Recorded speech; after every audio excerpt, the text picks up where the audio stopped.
আসসালামু আলাইকুম ফেসবুক বন্ধুরা, আপনাদের জীবনে অনেক কবিতা শুনছেন এবং নিজেও পারেন অনেকে, বিশেষ করে আমার জীবনের ফার্স্ট।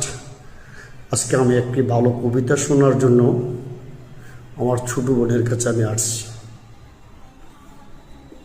আবৃত্তি করছি কবি কেষ্টমণ্ডল রচিত কারণ আমি মেয়ে কবিতাটি উচ্চারণে আমি সাদিয়া জামান সিনথিয়া।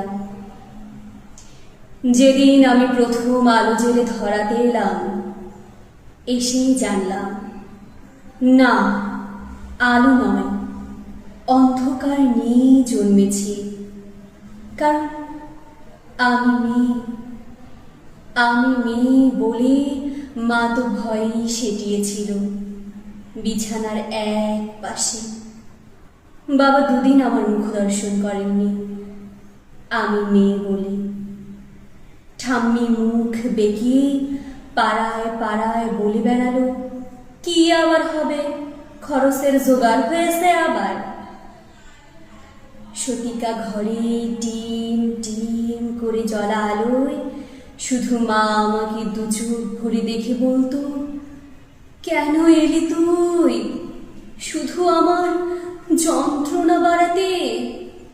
জানিস না এরা ছেলে চায়, ছেলে, বংশের প্রদীপ, আত্মমর্যাদার প্রতীক। দেখছিস না ঘরে কেমন কাল বৈশাখীর মতো গুরু গম্ভীর মেঘ, কেমন অসহায় নিস্তব্ধতা। তোকে বড় হয়তো হতে দেবে, কিন্তু মানুষ হতে দেবে না। নারী তো সন্তান জন্মদানের যন্ত্র, সেই যন্ত্র হতে পরে জন্ম নিল আমার অনুজ ভাই সুভাষ। ঘরে যেন আলো এলো, সেদিন সারা ঘর সাজলো নানা রঙের আলোয়। উঠোন থেকে ঠাকুর ঘর, বাড়ির ছাদ থেকে তুলসী তলা, অন্নপ্রাশনে কত লোক খেলো, জন্মদিনও পালিত হলো রাজসিক ভাবে।